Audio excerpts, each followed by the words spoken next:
Hi, listeners, and welcome to another episode of No Priors. This week, we're talking to Beyang Liu, the co-founder and CTO of Sourcegraph, which builds tools that helps developers innovate faster. Their most recent launch was an AI coding assistant called Cody. We're excited to have Beyang on to talk about how AI changes software development. Welcome. Cool. Thanks, Sarah. It's great to be on. Thanks for having me. Yeah.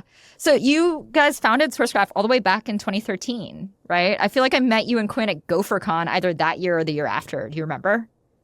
Yeah, I think that's right. We met at one of those after conference events, and I remember you asked me a bunch of questions about developer productivity and code search and what we were doing back then. Many listeners to the podcast are technical, but can you describe the core thesis of the company? Quinn and I are both developers by background. We felt that there was kind of this gap between the promise of programming, being in flow and getting stuff done and creating something new that everyone experiences. It's probably the reason that many of us got into programming in the first place, the joy of creation. Then you compare that with the day-to-day of most professional software engineers, which is a lot of toil and a lot of drudgery. When we kind of drilled into that, why is that? I think we both realized that we're spending a lot of our time in the process of reading and understanding the existing code rather than building new features, because all that is prerequisite for being able to build quickly and efficiently.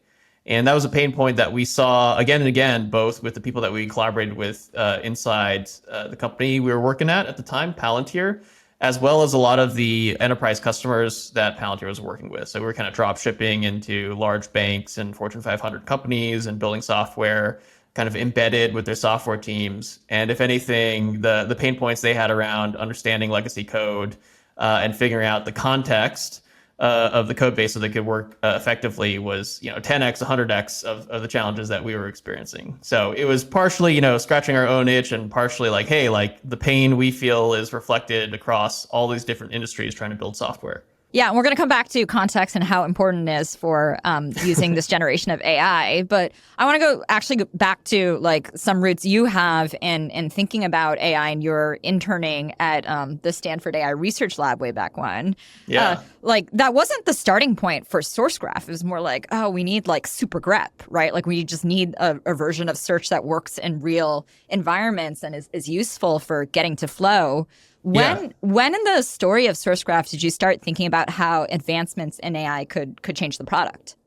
My first love in terms of computer science was actually AI and machine learning. That's what I concentrated in when I was a student at Stanford. I worked in the Stanford AI lab with Daphne Koller. She's my advisor, mostly doing computer vision stuff in those days. And it was very different in those days. We're now living through the neural net revolution. We're well into it. It's just neural nets everywhere. And in those days, it's still kind of the dark ages of neural nets, where it was after the first initial successes they had in the late 80s and 90s, doing OCR with them. But then after that, the use cases sort of petered out. And by the time that I was doing it, the conventional wisdom, the thing that they told us in, Machine Learning 101 was neural nets were this thing that we tried, a decade or so ago, but it didn't really pan out. So these days we're mostly focused on graphical models and statistical learning techniques, really trying to be explicit about modeling the probability distribution of what we're trying to represent. We actually had Daphne and one of her other former students, Lucas Bewald from now Weights and Biases, on the podcast as well. And both of them were also lamenting the dark ages when neural nets were this weird niche thing. And we're going to work on graphical models instead.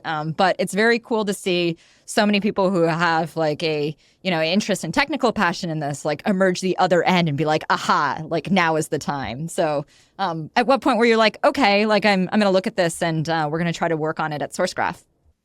Yeah, it's great. It really feels like a homecoming of sorts. And I think we're very fortunate that a lot of the underlying skill sets, I think, do transfer pretty well. I mean, it's all linear algebra and matrix operations underneath the hood, and that stuff is still applicable. And a lot of the intuitions, like the value of sparsity and things like that, still are kind of applicable. I'm still waiting for the statistical learning and maybe some of the convex optimization stuff to reemerge. I wouldn't count it entirely out yet. I feel like the pendulum always swings back the other way. It's swung away from statistical learning and convex optimization and models now. But I think they'll reemerge, especially as we try to get deeper into interpreting how and why neural nets and attention is as good as it is.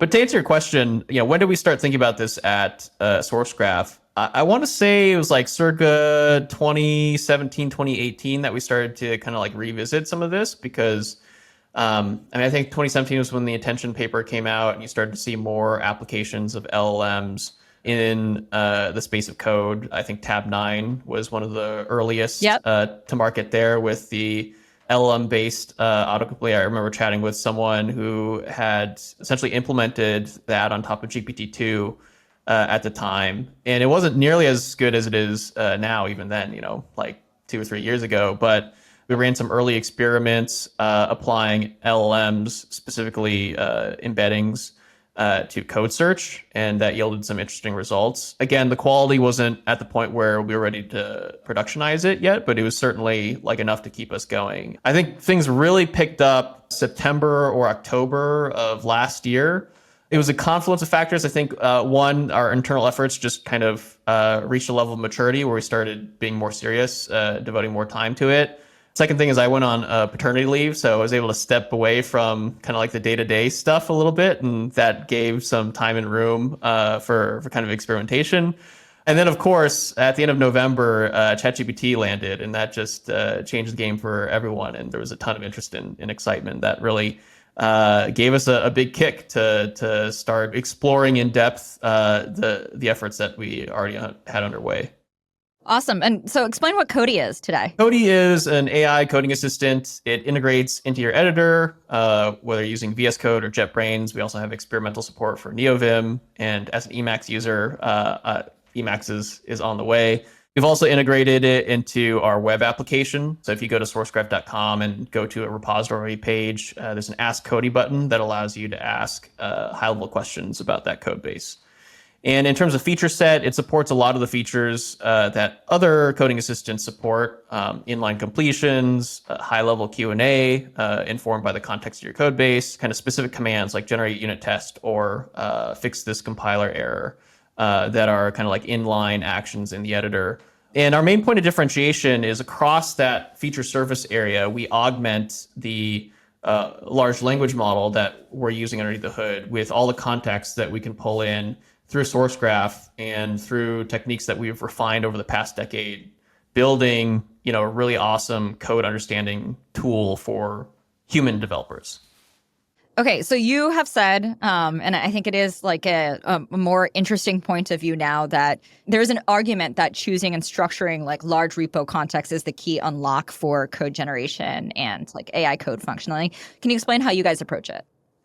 Yeah, so in many ways, the context problem, context, another word for it is retrieval augmented generation. The basic idea, I mean, listeners of your pod are probably familiar with this, but just for the ones that are, tuning in and unfamiliar, the idea is that large language models get a lot smarter when they're augmented with some sort of context fetching ability. The most common of which is typically like a search engine. So there's a number of examples out there of doing this. Bing Chat is one example. Perplexity is another example. They're building Google competitors where they integrate the large language model with a web search functionality, and fetching search results into the context window of the language model helps basically anchor it to specific facts and knowledge that helps it hallucinate less and generate more accurate responses. We essentially do the same thing for code, using a combination of code search and also something we call graph context to pull in relevant code snippets and pieces of documentation into the context window in a way that improves code generation and high-level Q&A about the code. And so on the code search end, we're essentially incorporating the technologies that we built to help human developers over the past decade. So if you look at the core feature set of Sourcegraph, the bread butter really is you have code search, which allows you to go from, I'm thinking of a function or I'm thinking of an error message and quickly pinpointing the needle in the haystack in a giant universe of code. And then from there, it's sort of this walking the reference graph of code. So go to definition, find references, in a way that doesn't require you to, set up a development environment or, tangle with any build systems. It just all kind of works. So The analogy there is like we want to make exploring and searching code as easy as it is to explore and search the web. That's a huge unlock for humans being able to take advantage of the institutional knowledge embedded in that data source. And it turns out those same actions, the code search and then the walking the reference graph, turns out to be really useful for surfacing relevant pieces of context that you can then place into a language model's context window. That makes it much better at generating code that fits within the context of your code base and also answering questions accurately without making as much stuff up.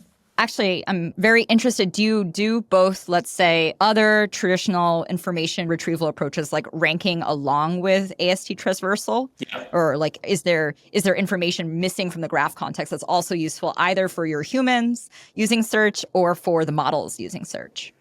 Yeah, there's a ton of data sources. Let's start with the search side, which the search problem is really like, hey, the user asked a question. Now find me all the pieces of code or pieces of documentation that could be relevant to answering that question.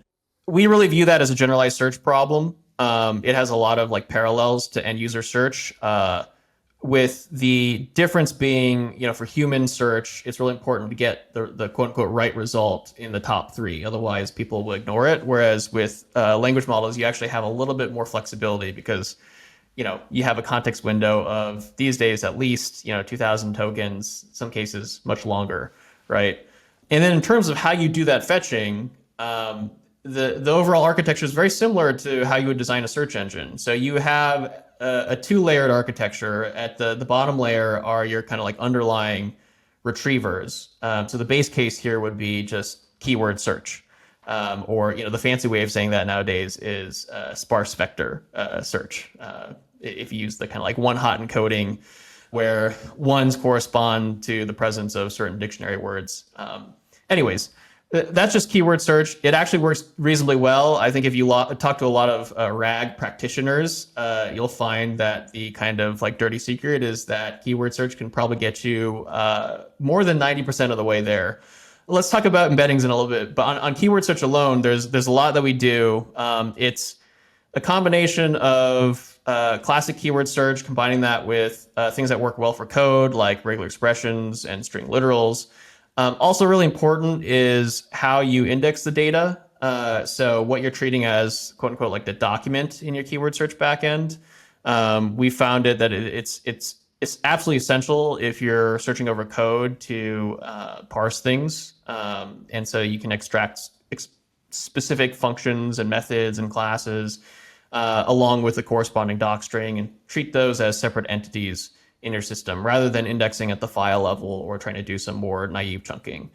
So there's the keyword search. We also have embeddings-based search or dense vector search, where you basically run those same documents, those functions and symbols and code through an LLM, take out the kind of internal representation, the embeddings vector, and then do nearest neighbor search against that. There's a couple other techniques that can use to surface relevant context too, like matching file names and things like that. Anyways, you have this basket of underlying kind of retrievers, and the goal of the retrievers is just to get preserve 100% recall. So make sure you don't miss anything, but also get the candidate result set down to a size where you can use a fancier method to bump the really relevant stuff up in the context window. And that's where the second layer of the architecture comes into play. And the second layer is the re-ranking layer. Again, if you're implementing a search engine, this is how you do it, right? Like you have, after your layer ones propose like all the candidates up, you have a fancier, re-ranking layer that would be too slow to invoke across the entire document corpus. But once you've kind of scoped it down to a smaller set, you can take the re-ranker, and the purpose of the re-ranker is really to bump the right result or the most relevant results up to the top. So optimizing for precision over recall. So that's kind of like the general architecture of the search backend that powers Cody. Awesome. Yeah, I think one of the things that I believe, and we believe at Conviction, is that people are going to build pipelines that look like search pipelines attached to a large language model in many more domains. Yep. And like you should treat that entire, like you guys are building a very sophisticated version here, having worked on search for a while, but that parts beyond the language model itself are quite important.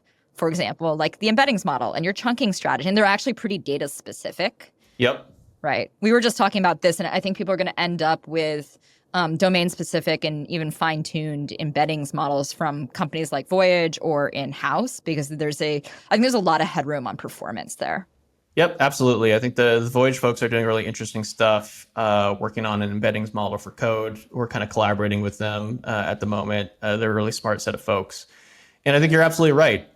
There's so many components in these AI systems that are outside of the quote unquote main language model that are really important. And we found that the most important things are, really what this comes down to is like a data quality and data processing pipeline, which has been something that people have realized for a long time, right? Like your model architecture can only go so far if your data is garbage. So you really need a high quality data pipeline. And that means not only having, in our domain, high quality code that can serve as the underlying data to use, but also a way to structure that data in a way where you can maximize your ability to extract signal from noise. Do you take into account the quality of code in this pipeline in some way? Because you're working on customer code bases. Like, if they're anything like the code bases I've interacted with, like there's there's a variance of quality, but that's the real world. So like, what do you mean by high quality code here? We kind of implicitly do right now, because we built into Cody is this notion of like, which code is it referencing? It's going to reference the code in your code base first. And that's probably the most relevant code if you're trying to work on day-to-day tasks in a private code base. We're probably going to release a feature soon. This is something that our customers have requested. Basically, the ability to point Cody at areas of the code base that are better models of what good looks like. We've talked with a lot of enterprise customers where when we say like, hey, Cody has the context of your code base, it will go and do a bunch of code searches when it's generating code for you. Their initial reaction is like, can I tell it to ignore large parts of the code? Because there's certain parts of the code where like, yeah, those are anti-patterns. We're trying to like deprecate that or migrate away from that pattern. And we're like, yeah, absolutely. That's actually like a very easy thing to do at the search layer. And the nice part of this too is when you're doing RAG, you can be very explicit about the type of information, the type of data you're fetching into the context window. You basically like can give someone like a lever that they could turn on or off, or like a slider at query time that kind of controls what you tag in as context. So, maybe sometimes you really do want the full code base as context when you're doing something like a completions, or you're just trying to, get something out the door. Other times, maybe you want to be a little bit more thoughtful about what context you're attending to, because you have another goal in mind. Not only do you want to ship the feature, but you also want to up-level the quality of your code or make it look more like some golden copy you have somewhere in your code base. You just mentioned completions, and then there's the other sort of user experience model that we've seen, which is chat, in terms of how people interact with code generation capabilities. Yep. Where do we go from here, right? Is it agents? Is it more reliability? Like, what do you want to build Cody into? Yeah, so I think there's kind of like the short term and the long term to think about. In the short term, I think there's a ton more surface area in the developer inner loop and kind of like human in the loop use cases. Sorry, describe what you mean by inner loop.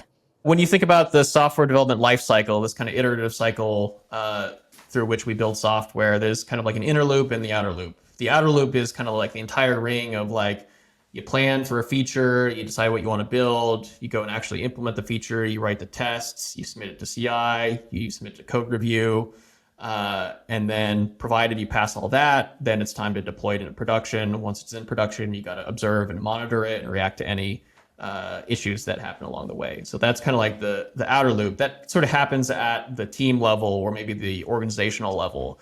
The inner loop is the kind of cycle that a single developer iterates on potentially multiple times per day. And this is really the engine of how you iterate to something that is like a working patch that actually delivers the feature. So in one invocation of the outer loop, there's many inner loops that you go through, because as a developer, unless you're like, a superstar genius who's already written this feature before, the first attempt at implementing new feature, you're going to get a lot of stuff wrong. You're going to kind of like figure stuff out along the way. You're going to acquire more context and realize, oh, there's this other thing that exists that I should be using.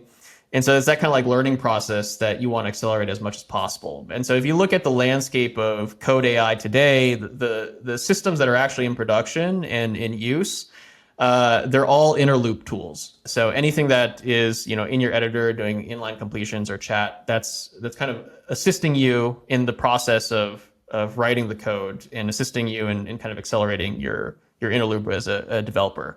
And there's just a ton of opportunity there. And we think of it mainly in terms of, beyond chat and completion, there's these specific use cases that represent forms of toil or are just, a little bit tedious or repetitive or just non-creative that we can help accelerate. And so we've broken those out into distinct use cases that map to commands in Cody. So there's a command to generate a unit test informed by the context of your code base. There's a command to generate doc strings. There's a command to explain the code, again, pulling in context through the graph and through using code search that we think can be targeted. Basically, these are like laser beams that allow us to focus on key pain points in the developer inner loop, things that like disrupt you, slow you down, and maybe take you out of flow. Ton of stuff there. That's all near term. In the longer term, I think the vision that we and a lot of folks are working toward is, hey, can we get to the point where the system can write the feature itself? The code writes itself, so to speak. And an AI engineer, yeah. An AI engineer, exactly. The kind of interface for that, the way we describe it is, can you take an issue description? It's either a bug report or the description of a new feature that you want to add. And can your system generate a pull request or a change set that implements the spec that you provide without human intervention or human supervision in the actual process of writing the code? And so in the long term, we are working towards that.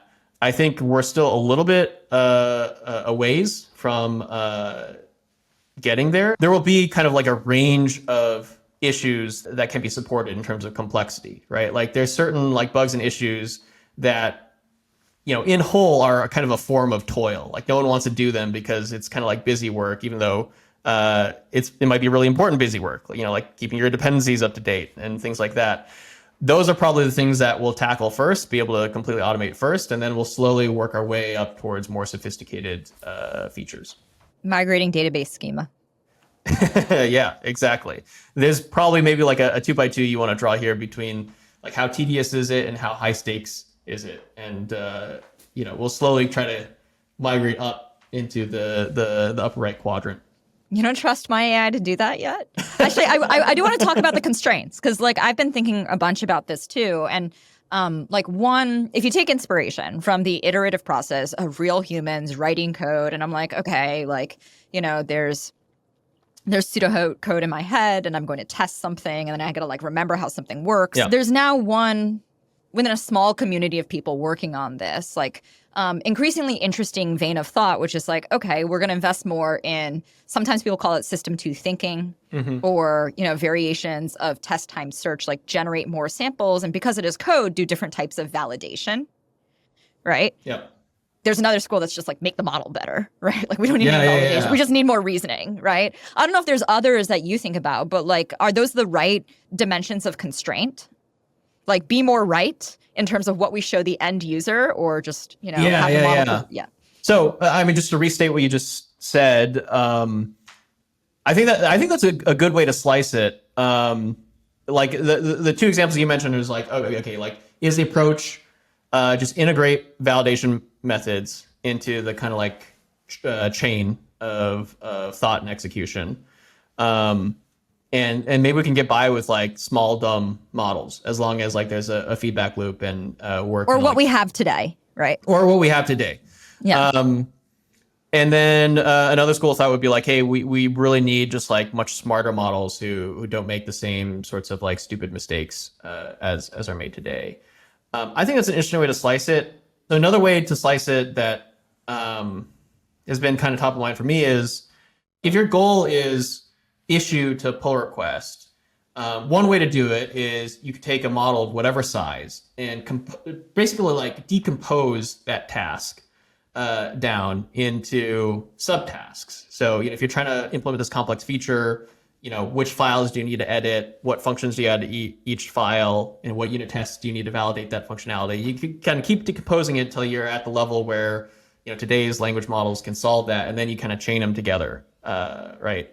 So that's kind of one way. It's kind of like to break it down and then build it from the bottom up. The other way to do this is you could just say like, the first way is wrong. Like the first way is how humans do it, but it's not necessarily the case that the best way to do it for a machine is the way that humans do it. Another way you could do it is just say like, hey, let's expand the context window of the model so it can attend to a large chunk of the existing code base, and then just ask it to generate the diff. And if that is reliable enough, it'll probably be unreliable, but if it's reliable enough such that it works 1% of the time, then you can just roll the dice 100 times. And as long as you have like a validation mechanism, as long as it outputs the unit tests, which you can kind of like quickly review, then you just roll the dice 100 times, and chances are at least one of them will be correct, and that's the one that you go with. And that's kind of the latter approach is kind of the approach that papers like Alpha Code or systems like Alpha Code take when they're trying to tackle these like programming competition type problems. So the limiting factor in the first approach, the bottoms up approach, is what percentage of time does like a single step in your whole process work? Because you're essentially rolling the dice, n times, and if your success rate each time is like 90%, then it's basically like decays to zero the longer your chain of execution is. So the more steps that are required, the more the exponentially less likely you're going to get all the way to full success is. And right now, I think like the fidelity of today's systems far less than 90% for each step. So I think this is the issue that everyone building agents in that way is encountering, is like, how you have compounding failure. Yeah. You have compounding failure. And then, you have a kind of similar issue on the other side of things, which is like, if you're trying to do the Alpha Code thing, they've gotten that to work decently well for programming language competition style problems. But building a new feature within the context of a large code base, if you try to zero shot it, I think the number of times you'd have to roll the dice would be basically cost prohibitive or time prohibitive. For both approaches, I think context quality can play a key role because what we found is, for Cody, for example, when our context fetching engine works, the quality of code generated by Cody, it's like night and day. The ability for today's LLMs to kind of like pick up on patterns in the existing code, understand what the existing APIs are in use, pick up on like the testing framework they're using. It's like really, really good. And so it raises the kind of like reliability level up from, this is a complete dice roll. We definitely need to keep the human in the loop, to the point where you're like, okay, maybe if we improve this context fetching engine just a little bit more, we can get to the point where we can start chaining these like 2, 3, 4 step workflows together into something that works. So I guess the short answer to your question, like how do we get to more reliable agents? For us, the answer relies heavily on context quality and fetching the right context for the right use cases quickly. Yeah, I guess I have a lot of optimism if you look at this as just like it's just an engineering problem with a pipeline that has a bunch of different inputs, each of which you can improve from here. And you're doing trade-offs against improvement in any part of that pipeline. And like that could include how we turn that natural language issue into something that a model can plan from, or that we decompose, right? To what the context quality is to solve that, to what is the efficiency trade-off of like go sample new solutions from the language model versus what is the quality of your feedback from runtime evaluation. And there's different types of feedback you could get. Yeah. Like I assume that there's like for any given level of language model quality, there's like some optimal pipeline. And I think we're like very far from that today. And then all of the dimensions are improving. So yeah, I still kind of think the AI engineer is going to come sooner rather than later. Yeah, I'm optimistic. You see very promising signs, especially when the context engine works. And I think you raise an interesting point. I think it still is a bit of an open question. I think maybe the question comes down to like, this system, this AI engineer, how much of the architecture of that system is going to be captured at the model layer, embedded in the parameters of some very large neural network, or something that looks like a neural network, versus how much of it is going to be in, I guess, a more traditional software system, kind of like a traditional boxes and arrows architecture. And my honest question is I'm not exactly sure. Like it's not like we don't have any model layer stuff going on at all. It's certainly something that we're interested in. But I think our philosophy is we always want to do the simplest thing, or like what feels like the simplest thing first. I think, when I was doing machine learning research, this was like a principle that I took away, because doing the simple thing, it establishes a baseline. Like oftentimes you'll find that like the doing the fancier thing is often sexier. And it's certainly these days it's like trendier, right? Because you can kind of claim the mantle like, I made my own LLM, a Beyang LLM, and I trained it on my own data. Now I have AI or ML street cred because I did something at the model layer.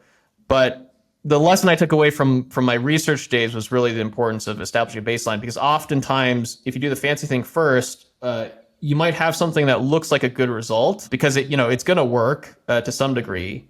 But then someone else might come along and do a much dumber, simpler thing, cheaper, and one that can be improved more iteratively.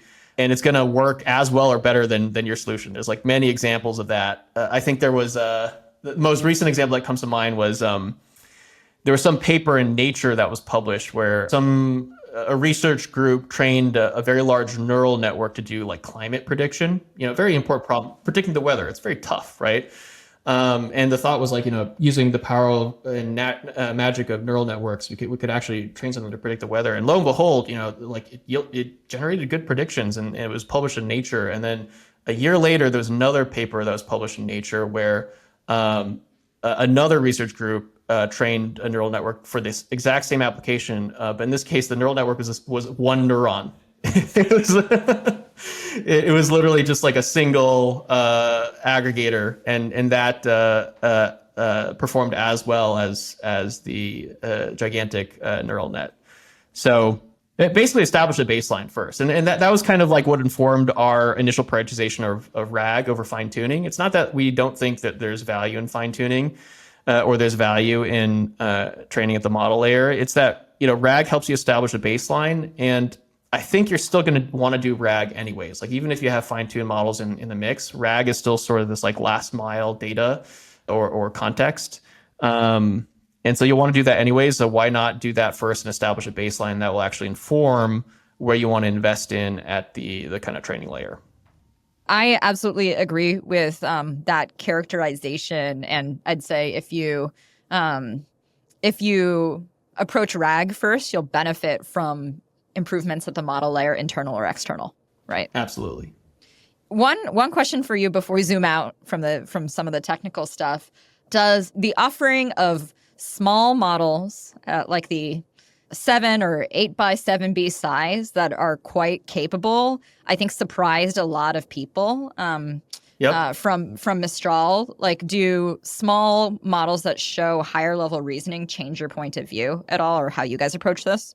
We're very bullish on small models. So we've actually integrated Mixtral into Cody. You can use Mixtral as one of the models in Cody chat as of last week. And it's just amazing to see the progress on that side. There's a lot to like about small models. They're cheaper and faster. And if you can make them approach the quality of the larger models for your specific use case, then it's a no-brainer to use them. I think we also like them in the context of completions. The primary model that Cody uses for inline completions right now is Star Coder 7 billion. And with the benefit of context, that actually matches the performance of larger proprietary models. And we're just scratching the tip of what's possible there with context fetching right now. So I think we're very bullish on pushing that boundary up even further. And again, with a smaller model, inference goes much faster. And it's also much cheaper, which means we can provide a faster, cheaper product to our users. What's not to like there? I think there is a question with the smaller models, specifically in the context of RAG. Because I think there's been some research that shows that the kind of like in context learning ability of large language models is a little bit emergent. Like it emerges at a certain level of model size or maybe a certain volume of like training data size. And if you fine tune a medium sized-ish model, sometimes it loses the ability to do effective in context learning, because I think the intuition is it's devoting more of its parameter space to kind of like memorizing the training set so it can do better kind of like rote completion rather than have something that approaches kind of like general reasoning ability. So that's something that we're kind of watchful for. And it does mean that in certain use cases, chat, for instance, Cody still uses some pretty large models for chat. And we have seen better results with models that have more of a kind of like general reasoning ability because they're able to better take advantage of the context that's fetched in. We can't at this time of year not make predictions. So one is just you have thought about software development and how to change it for literally a decade now, probably longer since you had to like think about it to start the company.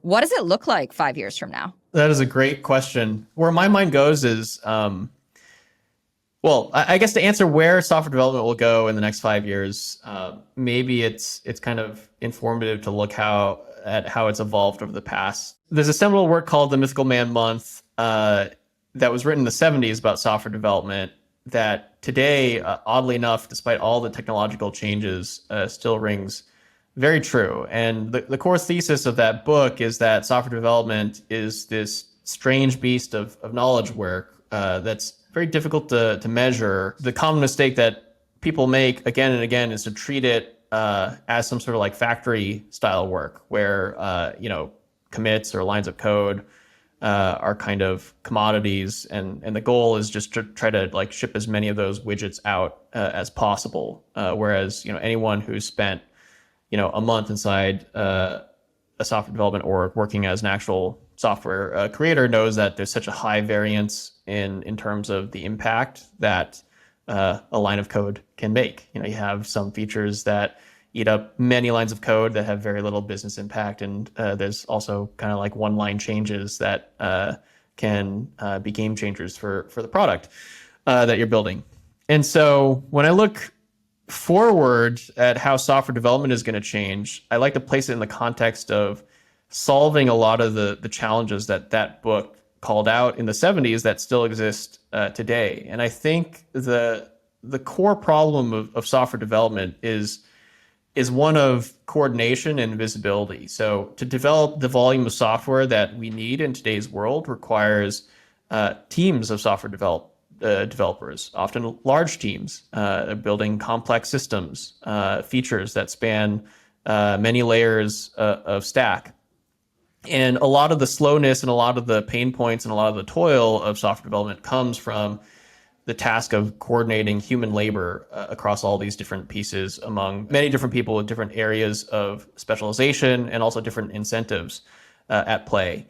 And I think the real potential of large language models and AI more generally is to bring more cohesion to that process. And I think the gold standard is to really try to get a team of software developers to operate as if you are of one mind, one really, really insanely intelligent, productive person with kind of a coherence of vision and a unity of goals and a clarity of focus.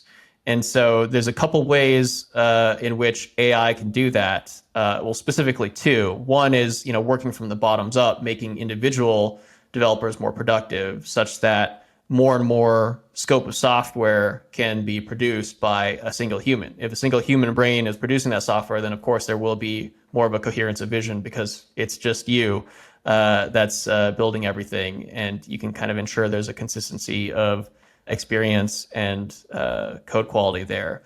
The other way of doing this is giving people responsible for the overall execution of software engineering team, the team lead or an engineering leader, director, visibility into how the code base is changing, actually helping you keep up to date with the changes that are happening across the area of code that is your responsibility. I don't know of a single director or VP level of engineering today that reads through the entire Git commit log of their code base, because doing so would be just literally so tedious and so time consuming that you wouldn't have time for any other parts of the job that are very critical as an engineering leader. But with the benefit of AI, I think now we have a system that can read a lot of the code on your behalf and summarize the key bits and sort of grant engineering leaders at long last sort of visibility and transparency into how the system as a whole is evolving so that they can attend to the parts that need attention, and also make visible to all the other people on the team how things are evolving so that everyone has kind of the context of the overall narrative that you're trying to drive when you're kind of shipping day to day and making changes to the code base. I'm just going to take this to its logical conclusion, Beyang. So like Brooks's law from this book was that adding manpower to a late software project makes it later, right? So I think the future is just me and like a Jira linear shortcut interface, a really good spec, and like one sprint later, my AI engineer is done because I didn't have to communicate with my team. That's it. Yeah. If your goal is to build software as it exists today, then yes, I think in the future, a single human will be able to build applications that today require large numbers of people to coordinate.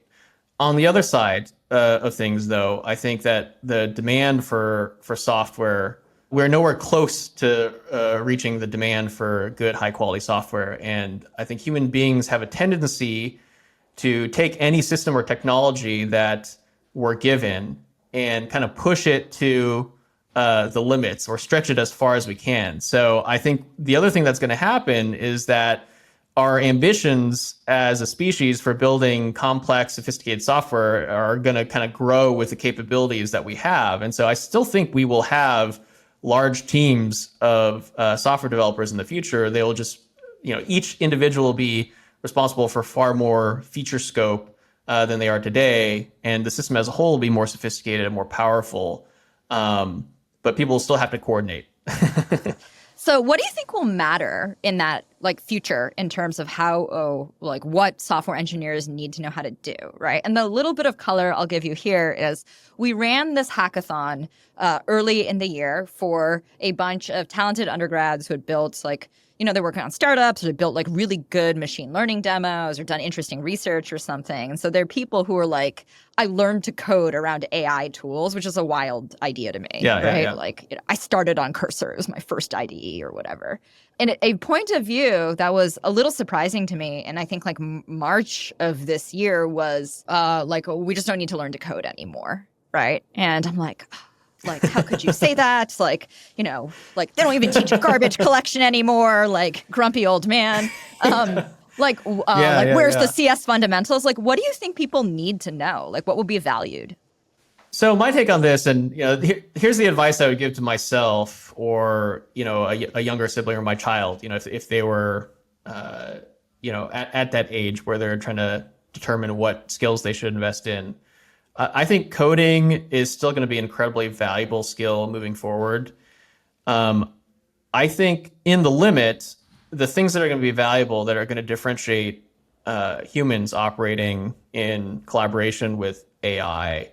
If you think about like layers through which software delivers value, at the very top, you have kind of like the product level concerns, the user level concerns. Like, how do I design the appropriate user experience? How do I make this piece of software meet the business objectives that I'm trying to achieve?